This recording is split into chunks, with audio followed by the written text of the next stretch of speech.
مما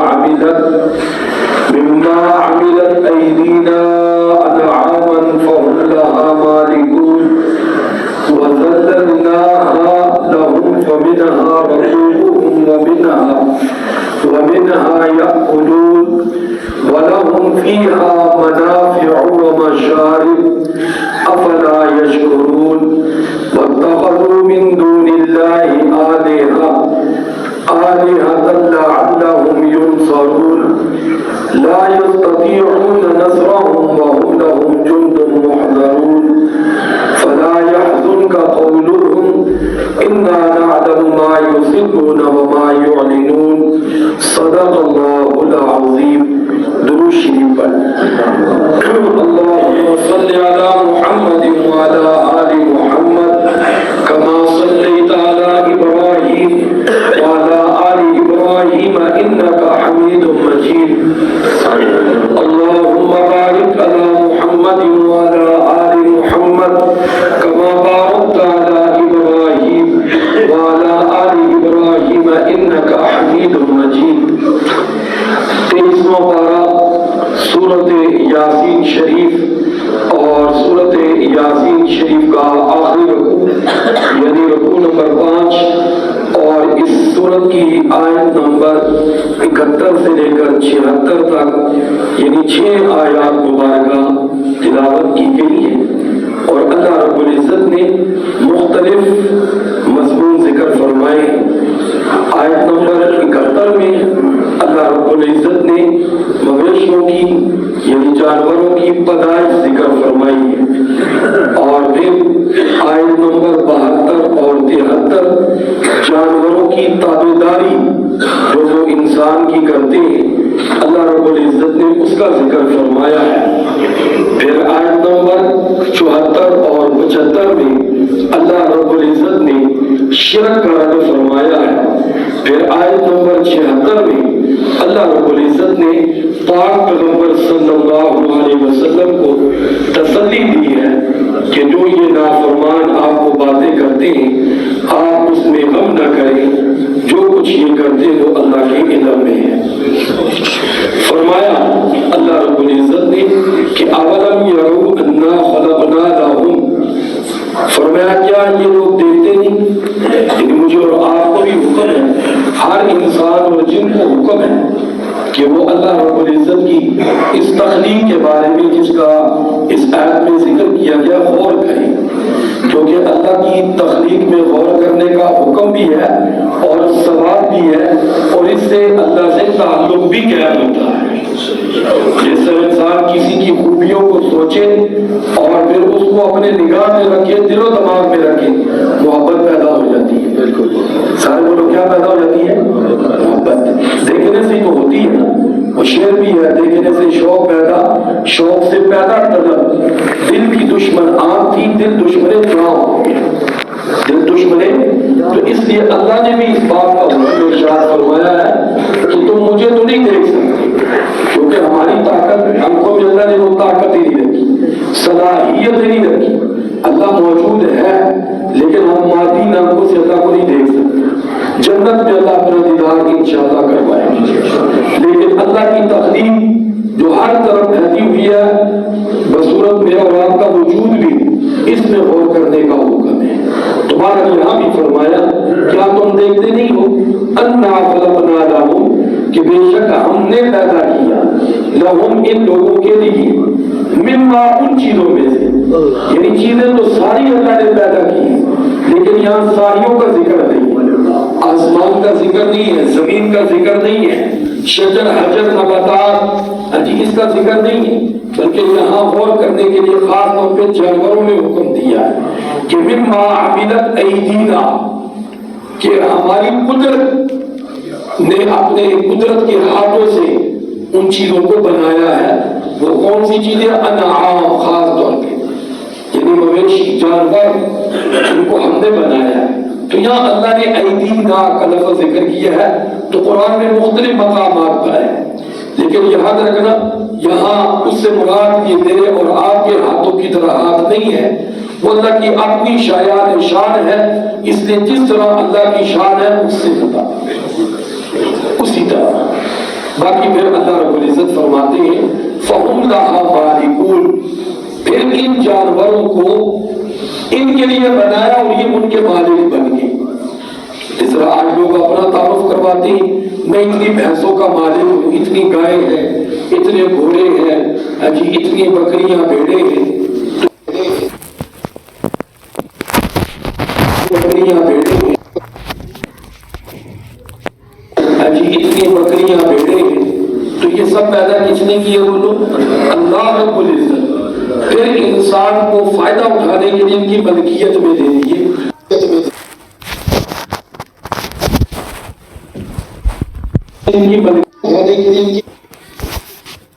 فائدہ اٹھانے کے لیے ان کی ملکیت میں دے دیے، لیکن یہ ملکیت عارضی ہے، یہ عارضی انسان چلا جاتا ہے اور اس کی ملکیت ختم ہو جاتی ہے، یہ آگے منتقل ہو جاتی ہے۔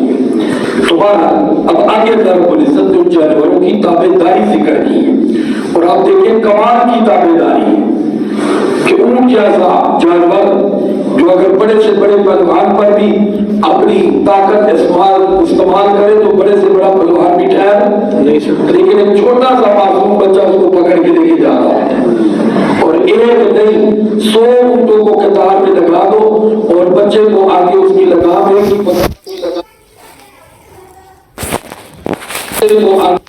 لگا دو اور بچے کو آگے اس کی لگام ہے کہ پکڑا تو سارے فرما بردار بن کے چلتے ہیں۔ اللہ فرماتے ہیں کس نے ان کو سکھائی ہے؟ وَذَلَّلْنَاهَا، فرما ہم نے تابعدار بنایا، انسان نے نہیں بنایا۔ کس نے بنایا؟ بولو ان کو تابعداری کس نے سکھائی ہے؟ اللہ نے بداشی طور پر ان کے اندر یہ بات رکھ دی ہے کہ تمہیں ہم نے انسان کے لیے بنایا، اور میں مجھے اور آپ کو کس لیے بنایا ہے؟ اللہ کی عبادت میں۔ وَمَا خَلَقْتُ الْجِنَّ وَالْإِنسَ إِلَّا لِيَعْبُدُونِ، اس لیے مجھے اور آپ کو بھی یہ بات ذہن میں رکھنی چاہیے کہ اللہ نے فرمایا ہم نے انسان اور جن کو اپنی تابعداری کے لیے بنایا۔ ہاں جی، تو فرمایا ہم نے تابعدار کر دیا لَهُمْ، ان انسانوں کے لیے، ہاں ان سارے جانوروں، اور فَمِنْهَا رَكُوبُهُمْ، اور پھر تابعداری میں ایسے جانور بھی ہیں کہ جو اپنی پیٹھ انسان کے لیے حاضر کر دیتے ہیں، اور رکوبہم انسان ان پہ سوار ہوتا ہے۔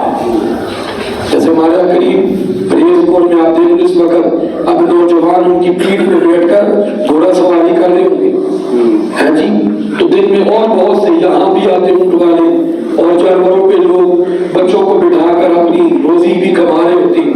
تو اللہ فرماتے ہیں یہ ہم نے تابعدار بنایا، اور پھر فرمایا وَمِنْهَا، ان میں سے کچھ وہ بھی ہیں کہ جن پر سواری تو نہیں کی جاتی، یأکلون، لیکن انسان ان کو ذبح کر کے ان سے کھانے میں اپنا فائدہ حاصل کرتا ہے۔ سردی کا موسم ہے، لوگ سوپ پیتے ہیں، کباب کھاتے ہیں، مختلف چیزوں میں گوشت کو استعمال کرتے ہیں۔ فرمایا یہ بھی ہے، اب یہ بھی جانوروں کی کیا بولو بھائی تابعداری، دو ہو گئی۔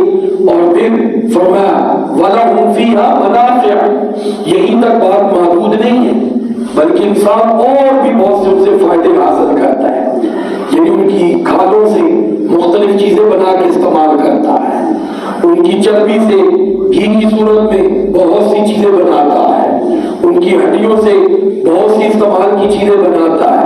تو اللہ رب العزت فرماتے ہیں وَمَشَارِبُ، اور ان کے اندر ہم نے پینے کے گھاٹ بھی رکھے، یعنی دودھ کہ مادہ جو جانور حلال ہے ان سے انسان دودھ حاصل کرتا ہے۔ اس طرح صبح کا موسم ٹائم ہے، کتنے لوگ ہیں کہ جو تازہ دودھ پیئیں گے، تازہ دودھ ان کو ملے گا، وہ کن سے ملے گا؟ وہ جانوروں سے۔ وہ کون دے رہا ہے؟ اللہ اپنی قدرت سے، اور وہ ان کے لیے جانور حاضر ہے، اپنے آپ کو حاضر کر دیتے اور انسان بیٹھ کے اپنے برتن بھرنا ہے۔ ہاں پھر اللہ رب العزت نے فرمایا کہ انسان اگر تو جتنی باتیں سمجھ آ گئی ہیں تو پھر میرا شکریہ تو بنتا ہے، بولو بندہ نہیں بنتا، لیکن اللہ نے شکوہ کیا ہے افلا یشکرون، افلا یشکرون، ابھی کرنا چاہیے، کیا تم اس کا شکر ادا نہیں کرو؟ اب میں نے اور آپ نے غور کرنا ہے کہ ہم کتنی اللہ کی نعمتوں پر شکر ادا کرتے ہیں۔ اگر کرتے ہیں تو الحمدللہ،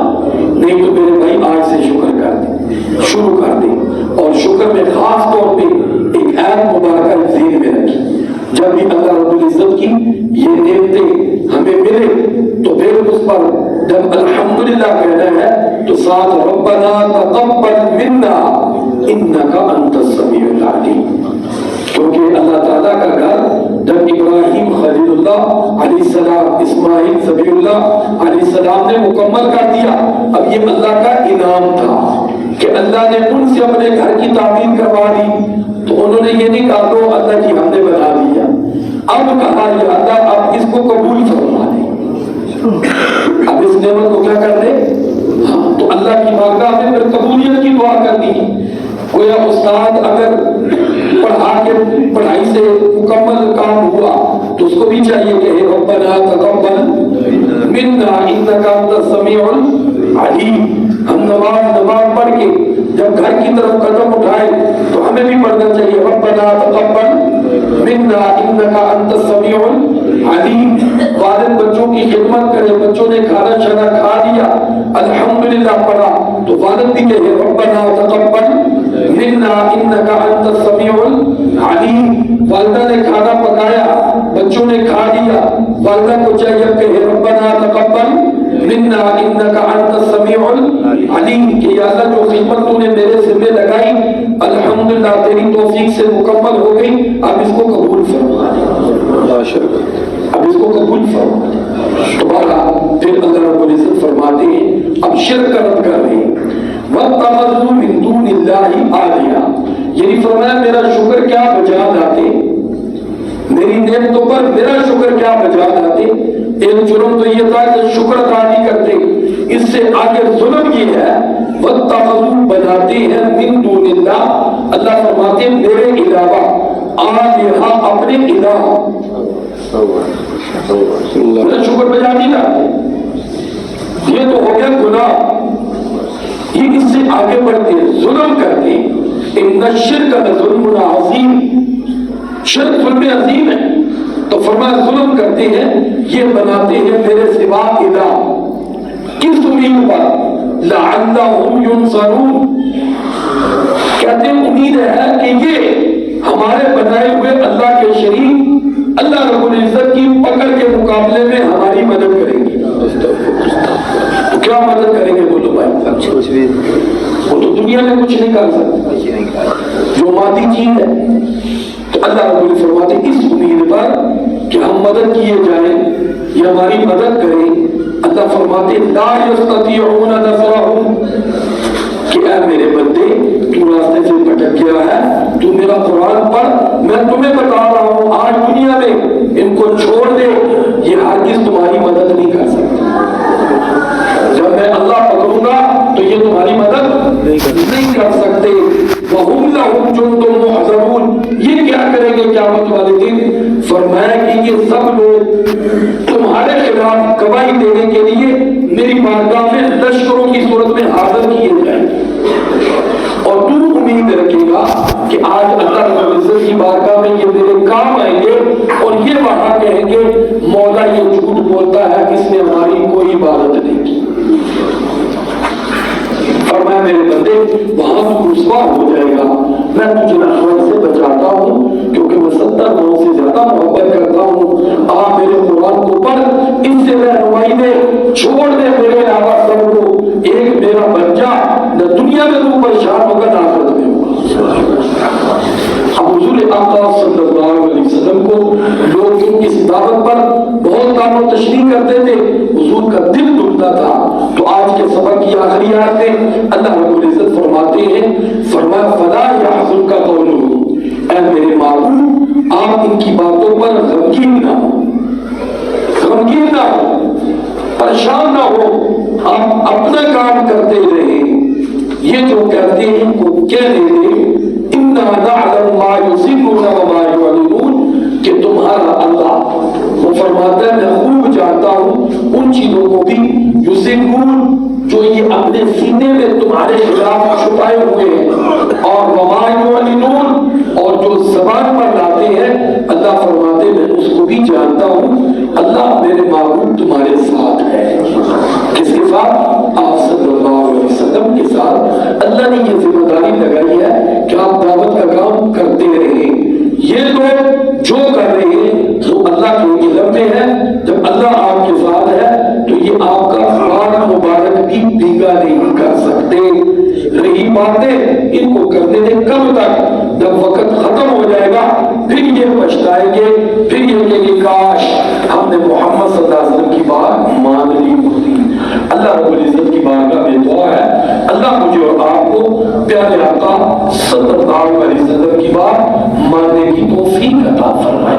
وہ کیا بات ہے؟ حضور نے فرمایا تھا جب دنیا سے پردہ فرمانے لگے کہ اے میری امت میں تمہارے لیے قرآن چھوڑ کے جا رہا ہوں اور اپنا طریقہ سنت رسول اللہ چھوڑ کے جا رہا ہوں, اور جب تم اس کو مضبوطی سے پکڑ لو گے تو پھر دنیا کا کوئی گمراہ تمہیں گمراہ نہیں کر سکے گا. اللہ مجھے بھی آپ کو بھی قرآن و سنت کو مضبوطی سے پکڑنے کی توفیق عطا فرمائے. وآخر دعوانا ان الحمد للہ رب العالمین. اللهم صل على محمد وعلى آل محمد كما صليت على إبراهيم وعلى آل إبراهيم إنك حميد مجيد. اللهم بارك على محمد وعلى آل محمد كما باركت على إبراهيم وعلى آل إبراهيم إنك حميد مجيد. مجھے بھی مدینے بلا میرے مولا, کرم کی تجلی دکھا میرے مولا.